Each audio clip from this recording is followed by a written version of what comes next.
सभी बच्चे क्लासरूम में बैठे अपनी अपनी किताब खोले पढ़ रहे थे, लेकिन जग्गू सो रहा था। तोता टीचर क्लास में आता है। तो बच्चों, सब अपनी किताब का पेज नंबर 112 खोल ले। तभी तोते टीचर की नजर सोए हुए जग्गू पर पड़ती है। तोते टीचर को बहुत ज्यादा गुस्सा आ जाता है और वो अपना पेन उठाकर जग्गू की तरफ फेंकते हैं। पेन जाकर जग्गू कव्वे के सर में लगता है। कौन है? कौन है? किसने मुझे मारा? हाय मेरा सर! हाय मेरा सर फोड़ दिया! मैं अपनी मम्मा को बताऊंगा। जग्गू, तुम घर में नहीं हो, क्लासरूम में बैठे हो। तुम क्लास में बैठकर सो रहे थे और तुम्हें पता है ना, क्लासरूम में बैठकर सोना मना है। आप झूठ बोल रहे हो। मैं सो नहीं रहा था, मैं तो जाग रहा था। अच्छा जग्गू भाई, अगर आप जाग रहे थे तो बताएं, तोते टीचर ने किताब का कौन सा पेज खोलने को बोला है? मुझे पता है, मैं तुम सबको क्यों बताऊं? फिर तोता टीचर बच्चों को पढ़ाने लगता है, लेकिन जग्गू कव्वा गुस्से से तोते टीचर की तरफ देखता रहता है। घंटी बजती है और छुट्टी हो जाती है। जग्गू कव्वा घर आकर सारी बात अपनी मम्मा को बताता है। उस मोटी चोंच वाले की इतनी हिम्मत कि उसने मेरे बेटे को मारा। चलो मेरे साथ, उसे तो मैं अभी बता कर आती हूँ। फिर गौरी कवि अपने बेटे जग्गू को लेकर तोते टीचर के घर की तरफ उड़ती है। वो तोते के दरवाजे पर दस्तक देती है तो हरियाली दरवाजा खोलती है। गौरी बहन, आप आए, अंदर आ जाए, तोता टीचर जी घर ही है। हरियाली गौरी को लेकर घर आ जाती है। क्यों रे मोटी चोंच वाले, तूने मेरे बेटे को पेन मारा? फिर क्या हो गया अगर मेरा बेटा क्लास में सो रहा था? गौरी, मैं तुम्हारे बेटे का टीचर हूँ। मुझे तो लगा था कि जग्गू को ही तमीज नहीं है, लेकिन तुम्हें भी बात करने की बिल्कुल तमीज नहीं है। ये तमीज का भाषण मुझे किसी और दिन देना। अगर मुझे पता चला कि दोबारा तूने मेरे बेटे को मारा है तो तेरे लिए अच्छा नहीं होगा। अपने पति से कहकर तेरा ये घर ही तुड़वा दूंगी। तोते टीचर को खरी खोटी सुनाकर गौरी कवि अपने बेटे को लेकर वहां से चली जाती है। मिठू जी, आपको क्या जरूरत है इन कौवों से पंगा लेने की? आपको पता तो है वो कितने बिगड़े हुए हैं। आइंदा आप क्लासरूम में जग्गू को कुछ मत कहना। हरियाली, मैं एक टीचर हूँ और सब बच्चों को एक समान रखना मेरा फर्ज है। जो बच्चा गलती करेगा मैं उसको सजा दूंगा। फिर अगली सुबह जग्गू कव्वा फिर से खराटे मारकर क्लास में सो रहा था। तोता जग्गू को कुछ नहीं कहता और सीधा प्रिंसिपल ऑफिस जाता है और प्रिंसिपल को सारी बात बताता है। प्रिंसिपल क्लासरूम में आता है। जग्गू, अभी इसी वक्त अपना बैग उठाओ और निकल जाओ क्लासरूम से। प्रिंसिपल की ऊंची आवाज सुनकर जग्गू नींद से उठ जाता है और वो इधर उधर देखने लगता है। प्रिंसिपल जी, आप? नहीं नहीं, मैं सो नहीं रहा था। तोते टीचर ने कहा था कि हम थोड़ी देर सो सकते हैं। नहीं नहीं प्रिंसिपल सर, तोते टीचर ने ऐसा कुछ नहीं कहा था। जग्गू झूठ बोल रहा है। जग्गू कव्वा बहुत गुस्से से कीकी की तरफ देखता है और फिर अपना बैग उठाकर घर आ जाता है। जग्गू बेटा, आज तुम इतनी जल्दी घर आ गए, सब ठीक तो है? फिर जग्गू सारी बात अपनी मम्मा गौरी कवि को बताता है। उस तोते के बच्चे को कल मैं समझा कर भी आई थी, लेकिन लगता है उसकी अकल ठिकाने नहीं आई। जग्गू बेटा, तुम आने दो अपने पिताजी को, मैं सारी बात तुम्हारे पिताजी को बताऊंगी। शाम हो जाती है। कालू कव्वा घर आता है तो गौरी कवि सारी बात कालू को बताती है। मेरे बेटे को क्लास से निकाला, उस तोते और उस चिड़िया की बेटी को तो मैं छोड़ूंगा नहीं। पापा, कीकी ने भी मेरा मजाक उड़ाया था, आप कीकी को भी मत छोड़ना। तुम फिक्र ही मत करो मेरे बेटे, तुम देखना मैं क्या हालत करता हूँ उन सब की। फिर अगली सुबह जब तोता टीचर स्कूल जाने के लिए निकलता है तो कालू कव्वा भी उसके पीछे ही उड़ता है और तोते का पीछा करने लगता है। कोई तो है, मुझे किसी के पैरों की आवाज आ रही है। कोई तो मेरा पीछा कर रहा है। तोता टीचर पेड़ की डाल पर बैठ जाता है। कालू कव्वा भी तोते टीचर के पास आता है। मैंने सुना है कि तूने मेरे बेटे को क्लासरूम से निकाल दिया और प्रिंसिपल को जाकर शिकायत भी की। अगर तुम्हारा बेटा गलती करेगा और क्लास में सोएगा तो मैं तो ऐसा ही करूंगा। मैंने उसे कितनी बार समझाया है। तोता डरते डरते कालू को जवाब देता है। कालू कौवा गुस्से से आगे बढ़ता है और तोते को मारने लगता है। बता, अब करेगा शिकायत, अब करेगा शिकायत मेरे बेटे की। अब तू मेरे बेटे की शिकायत करके दिखा। छोड़ दो, मैं आइंदा तुम्हारे बेटे को कुछ नहीं कहूँगा। मुझे मत मारो, मुझे छोड़ दो। कालू कौवा अच्छे से तोते टीचर की धुलाई करके वहां से चला जाता है और तोता टीचर पेड़ की डाल पर बैठकर रोने लगता है। जालिम कालू कौवा, मुझे बहुत मारा, ऊपर वाला ही इससे पूछेगा। हाय मेरा सर। तोते के बच्चे को तो सबक सिखा दिया, अब उस छोटी चिड़िया की बेटी को देखता हूँ जो मेरे बेटे की हर वक्त शिकायत करती रहती है। गुड़िया और कुकू अपने घर के बाहर बैठे फुटबॉल से खेल रहे थे। पास ही काली बिल्ली का छोटा बेटा भी बैठा था, क्योंकि वो भी गुड़िया और कुकू का दोस्त था। अच्छा, तो तुम यहाँ फुटबॉल से खेल रही हो? मेरे बेटे को क्लासरूम से निकलवा कर। अगर दोबारा तूने मेरे बेटे की शिकायत तोते टीचर को की तो मैं तुम्हें पकड़कर चील के आगे डाल दूंगा। ये सुनकर कुकू और गुड़िया रोने लगते हैं। नहीं नहीं अंकल, प्लीज हमें चील के आगे मत डालना। हम आइंदा कभी भी जग्गू की शिकायत टीचर को नहीं करेंगे। म्याऊ, तुम इन दोनों को डरा क्यों रहे हो? चले जाओ यहाँ से। म्याऊ। बिल्ली के बच्चे, तू अपनी टांग मत उड़ा इस मामले में तो ही अच्छा है, वरना तुझे भी चील के आगे डाल दूंगा। आए बड़े मेरे बेटे की शिकायतें करने वाले। कालू कौवा गुड़िया और कुकू को अच्छे से डराकर वहां से चला जाता है। गुड़िया और कुकू जोर से रोने लगते हैं। म्याऊ, आप दोनों रो नहीं मेरे दोस्तों। मैं अपनी मम्मा से इस काले कौवे की शिकायत करूंगा। इस काले कौवे को तो अब मेरी मम्मा ही सबक सिखाएगी। म्याऊ।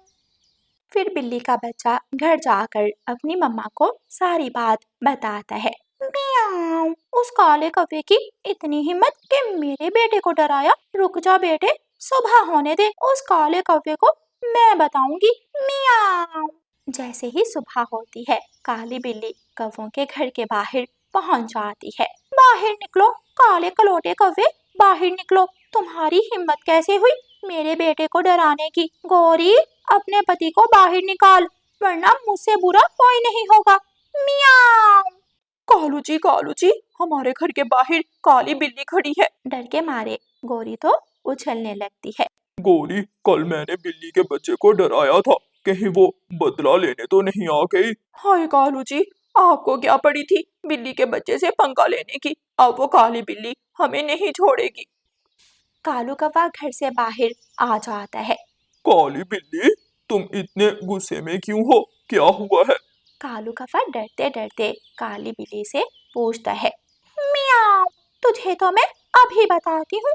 काली बिल्ली कालू कौवे की एक बात भी नहीं सुनती और उसे पकड़कर अच्छे से उसकी धुलाई करती है। छोड़ दो काली बिल्ली, तुम्हारे पंजे बड़े खतरनाक हैं। हाय मेरे पंख, प्लीज काली बिल्ली मुझे छोड़ दो। लेकिन काली बिल्ली तब तक कालू कौवे को नहीं छोड़ती जब तक वो बेहोश नहीं हो जाता, और फिर काली बिल्ली वहां से चली जाती है। गौरी कौवी आती है और कालू को उठाकर घर ले जाती है। नालायक औलाद, तेरी वजह से देख मुझे कितनी चोटें लगी हैं। गौरी, आज के बाद मुझे जग्गू की कोई बात मत बताना। जग्गू, अगर आज के बाद तू क्लास में सोया तो मुझे भी मत आकर बताना। तूने तो जंगल में हमारी नाक ही कटवा दी। कालू कौवा अपने घोंसले में घायल पड़ा रो रहा था और अपने किए पर पछता रहा था। दोस्तों, आज की कहानी और भी मजेदार होने वाली है। आज मुकाबला होगा अच्छाई का और बुराई का। देखते हैं क्या आज भी हमेशा की तरह अच्छाई ही जीतती है। कबूतर भैया, बारिशों का मौसम शुरू होने वाला है। घर की छत की मरम्मत करने में मुझे आपकी मदद की जरूरत है। क्या आपके पास कुछ सूखी लकड़ियाँ पड़ी हैं? हाँ रानो चिड़िया, मैं कल तुम्हारे लिए लकड़ियाँ ले आऊंगा और तुम्हारी छत भी मजबूत कर दूंगा। नहीं, कल तो कहीं देर न हो जाए। मैंने तो पिछली रात भी डर डर कर गुजारी है कि कहीं बारिश न आ जाए। अच्छा, तो मैं आज शाम तक ही कुछ सूखी लकड़ियां इकट्ठी करके तुम्हारी तरफ ले आऊंगा। जंगल के सभी पक्षी हमेशा एक दूसरे की मदद करते और एक दूसरे के काम आया करते थे। लेकिन उसी जंगल में दो काले कौवे रहते थे। वे दोनों कौवे पूरे के पूरे आलसी और कामचोर कौवे थे। कौवों का एक चाय का ढाबा था। गोरी कौवी दूध में पानी मिलाकर चाय बनाती और पक्षियों को दोगुनी कीमत में बेचा करती थी। कालू जी, आज तो सुबह से कोई पक्षी नहीं आया। गोरी, पक्षियों ने हमारे ढाबे का बहिष्कार कर लिया है। सब कहते हैं कि अब वे हमारे ढाबे पर नहीं आया करेंगे। क्यों? ऐसी भी क्या तकलीफ हो गई सबको कि सबने ही बाइकआउट कर लिया? उस दिन मिट्ठू तोता जो हमारे ढाबे से चाय पीकर गया था, उसका पेट खराब हो गया। उसने सब पक्षियों को चिल्ला चिल्ला कर बताया कि हमारे ढाबे से चाय पीने की वजह से ही उसका पेट खराब हुआ है। फिर बाकी सभी पक्षियों ने भी कहना शुरू कर दिया कि हमारे ढाबे की चाय अच्छी नहीं होती, इसलिए आज के बाद वे हमारे ढाबे पर नहीं आएंगे। अच्छा, मोटी चोंच वाले की तो मैं चोंच तोड़ दूंगी। बस एक बार नजर आ जाए सही, ये गंदी चोंच वाला। थोड़ी देर बाद मिट्ठू तोता उस तरफ से गुजर रहा था कि गोरी कौवी उसे देख लेती है। मोटी चोंच वाले, जरा इधर आ, मेरी बात सुनकर जा। मिट्ठू तोता गोरी कौवी के पास आता है। क्या बात है गोरी, क्या हुआ है? मोटी चोंच वाले, तेरी हिम्मत कैसे हुई पक्षियों को हमारे खिलाफ भड़काने की? पूरा दिन बीत गया, अभी तक कोई ग्राहक नहीं आया। नहीं नहीं गोरी, मैंने कुछ नहीं किया। मैंने तो बस कबूतर को बताया था कि मेरा पेट खराब हुआ है। उससे पहले मैंने तुम्हारे ढाबे से ही चाय पी थी। अच्छा, ये पकड़ चाय और पीकर दिखा, मैं देखती हूँ कि तुझे क्या होता है। नहीं नहीं गोरी, मैं चाय नहीं पीऊंगा। मुझे डॉक्टर बुलबुल ने भी चाय पीने से मना किया है। मिट्ठू तोते के लाख मना करने के बावजूद गोरी कौवी मिट्ठू तोते को जबरदस्ती चाय पिला देती है और उससे पैसे भी वसूल कर लेती है। मिट्ठू तोता एक पेड़ की डाल पर बैठा रोए जा रहा था। रानो चिड़िया उस तरफ आती कोई मेरा मुकाबला नहीं कर सकता। मुझे गोरी कौवी कहते हैं। एक गंदी आंखों वाला कबूतर ही नहीं, जंगल के सभी पक्षी मुझसे डरते हैं। है। मिट्ठू भैया, आपको क्या हुआ है? आप इस तरह क्यों रो रहे हो? रानो चिड़िया, बहुत मारा मुझे उस गोरी की बच्ची ने और जबरदस्ती अपनी चाय भी पिला दी। तब से मेरे पेट का दर्द और तेज हो गया है। इस गोरी कौवी की बच्ची ने तो सारी हदें पार कर दी हैं। मिट्ठू भैया, आप मेरे साथ चलिए, मैं आपको बुलबुल डॉक्टर के पास ले चलती हूँ। नहीं रानो चिड़िया, रहने दो। सब पक्षियों को दोबारा पता चल जाएगा कि मैंने कौओं के ढाबे से चाय पी है। वह गोरी मुझे कह रही थी कि अब अगर मैंने किसी को बताया तो वह मुझे और ज्यादा मारेगी और हर रोज जबरदस्ती मुझे चाय पिलाया करेगी। मिट्ठू भैया, आप कौओं के ढाबे वाले रास्ते की तरफ जाना ही बंद कर दें और बाकी पक्षियों को भी मैं मना कर देती हूँ कि कौओं के ढाबे वाले रास्ते से कोई न आए जाए। हमें जरूरत ही नहीं है इन कौओं के मुंह लगने की। ऐसे ही कुछ दिन गुजर जाते हैं। एक दिन आसमान पर बादल छा जाते हैं और देखते ही देखते तेज बारिश शुरू हो जाती है। कौओं के घर की छत टपक रही थी। मैंने तुमसे कहा भी था कि घर की छत की मरम्मत कर लो, लेकिन तुम्हारी आलस का तो कोई जवाब ही नहीं। तुम खुद तो महारानियों की तरह आराम करती रहती हो और मुझे काम करने को कहती हो। अब मेरी हड्डियों में इतना दम नहीं कि मैं इतना काम कर सकूं।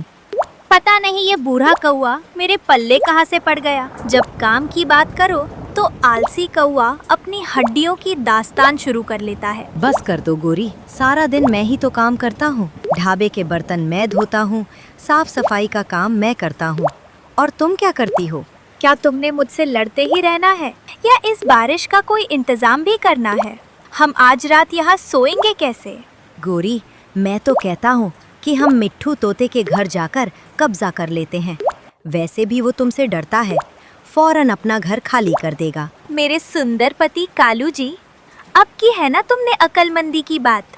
फिर कालू कौवा और गोरी कौवी उड़ते हैं और मिट्ठू टोटे के घर जा पहुंचते हैं। मिट्ठू टोटे को घर से निकालकर खुद उसके घर पर कब्जा कर लेते हैं। दरवाजे पर दस्तक होती है। रानो चिड़िया दरवाज़ा खोलती है तो मिट्ठू टोटा और हरियाली तोटी बारिश में खड़े रो रहे थे। बहुत मारा उस गोरी कौवी और कालू कौवे ने मुझे और हरियाली को हमारे ही घर से निकालकर खुद हमारे घर पर कब्जा करके बैठ गए। क्या काऊ की इतनी जुर्रत? अब तो हद ही हो गई है। अब तो उनका कोई इंतजाम करना ही पड़ेगा।